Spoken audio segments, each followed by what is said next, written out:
நாமங்கள் அஸ்மாஉல் ஹுஸ்னாவை ஓதி நம்முடைய தேவைகளை முன்னிறுத்தி நாம் அல்லாஹ்விடத்திலே கேட்டால் நிச்சயமாக நம்முடைய ரப்பு நம்முடைய தேவைகளை பூர்த்தி செய்து தருவான். அதே போன்று நம்முடைய விடயங்களில் நமக்கு வெற்றியையும் தருவான். அன்பார்ந்தவர்களே, தஹஜ்ஜுடைய நேரம் மிக முக்கியமான ஒரு நேரம். நாம் அல்லாஹ்விடத்திலே பிரார்த்தனை செய்வதற்கு மிக சிறந்த நேரமாக இந்த தஹஜ்ஜுடைய நேரம் இருந்து கொண்டிருக்கின்றது. இந்த தஹஜ்ஜுடைய நேரத்தில் எழுந்து நாம் இந்த தஹஜ்ஜுடைய தொழுகையை தொழுதுவிட்டு அல்லாஹ்விடம் நமது தேவைகளை முன்னிறுத்தி நாம் இந்த 2 திக்ருகளையும் ஓதினால் நிச்சயமாக நம்முடைய ரப்பு நம்முடைய தேவைகளை பூர்த்தி செய்து தருவான். மிகச்சிறந்த நேரம் துஆக்கள் ஏற்றுக்கொள்ளப்படுவதற்கு.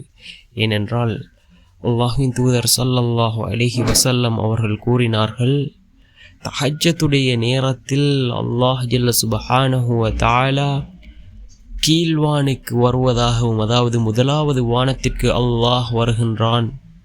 வந்து அல்லாஹ் கேட்கின்றான், என்னை அழைக்கக்கூடியவர்கள் யாரும் இல்லையா, என்னிடம் உதவி தேடக்கூடியவர்கள் யாரும் இல்லையா என்று அல்லாஹ் தஹஜ்ஜுடைய நேரத்தில் கீழ்வானுக்கு வந்து கேட்பதாக அல்லாஹ்வின் தூதர் ஸல்லல்லாஹு அலைஹி வஸல்லம் அவர்கள் கூறினார்கள்.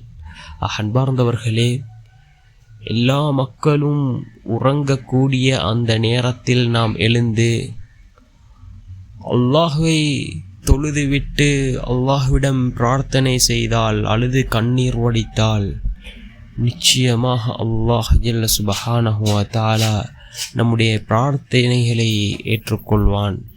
அந்த நேரத்தில் நாம் கேட்கக்கூடிய அனைத்து விடயங்களையும் அல்லாஹ் ஏற்றுக்கொள்கின்றான். ஏனென்றால் துஆக்கள் ஏற்றுக்கொள்ளப்படுவதற்கு மிக சிறந்த நேரம். அதே போன்று தான் அனைத்து மக்களும் உறங்கக்கூடிய நேரத்தில் நாம் எழுந்து அல்லாஹுக்காக தொழுதுவிட்டு அவனிடம் பிரார்த்தனை செய்வதென்பது எவ்வளவு மிகப்பெரிய ஒரு பாக்கியமாக இருந்து கொண்டிருக்கின்றது. இந்த தஹஜ்ஜுடைய தொழுகையை தொழுவதற்கு அல்லாஹ் விரும்பியவர்களுக்கு மாத்திரமே அல்லாஹ் இந்த தொழுகையை தொழக்கூடிய சந்தர்ப்பத்தை அல்லாஹ் வழங்குகின்றான். அதாவது ஃபஜ்ருடைய தொழுகையை வளமையாக தொழக்கூடியவர்களுக்கு கூட இந்த தஹஜ்ஜுடைய தொழுகையை தொழக்கூடிய பாக்கியத்தை அல்லாஹ் வழங்குவதில்லை.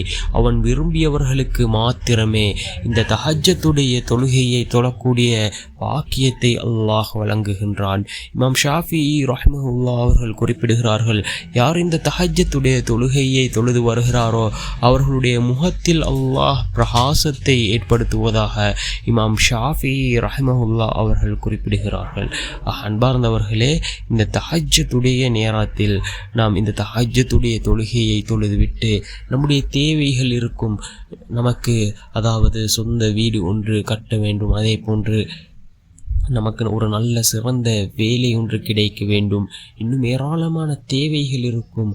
அந்த தேவைகளை முன்வைத்து இந்த 2 அல்லாஹினுடைய அழகிய திருநாமங்களான அஸ்மாஉல் ஹுஸ்னா, இந்த 2 அஸ்மாஉல் ஹுஸ்னா 2 திருநாமங்களையும் நாம் நம்முடைய தேவைகளை முன்வைத்து அல்லாஹ்விடத்திலே ஓதி பிரார்த்தனை செய்தால் நிச்சயமாக நம்முடைய ரப்பு நம்முடைய அனைத்து தேவைகளையும் பூர்த்தி செய்து தருவான். மிக சிறந்த 2 திருநாமங்களாக இந்த திருநாமம் இருந்து கொண்டிருக்கின்றது.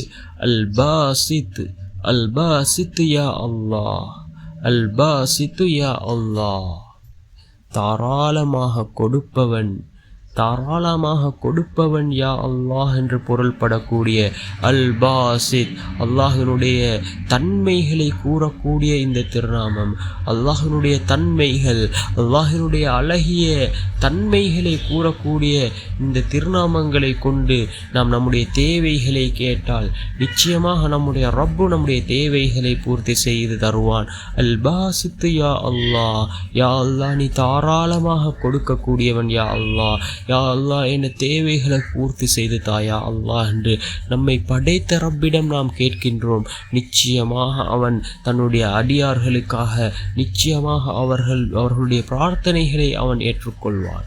அதே போன்றுதான் மற்ற திருநாமம், மிகவும் சிறந்த ஒரு திருநாமம் அல் ஃபத்தாஹு யா அல்லாஹ். அல் ஃபத்தாஹு யா அல்லாஹ், வெற்றி அளிக்கக்கூடியவன் யா அல்லாஹ். யா அல்லாஹ், என்னுடைய வாழ்க்கையில் நான் இந்த விடயங்களில் எனக்கு வெற்றி தேவைப்படுகின்றது யா அல்லாஹ். என்னுடைய வாழ்க்கையில் மாற்றத்தை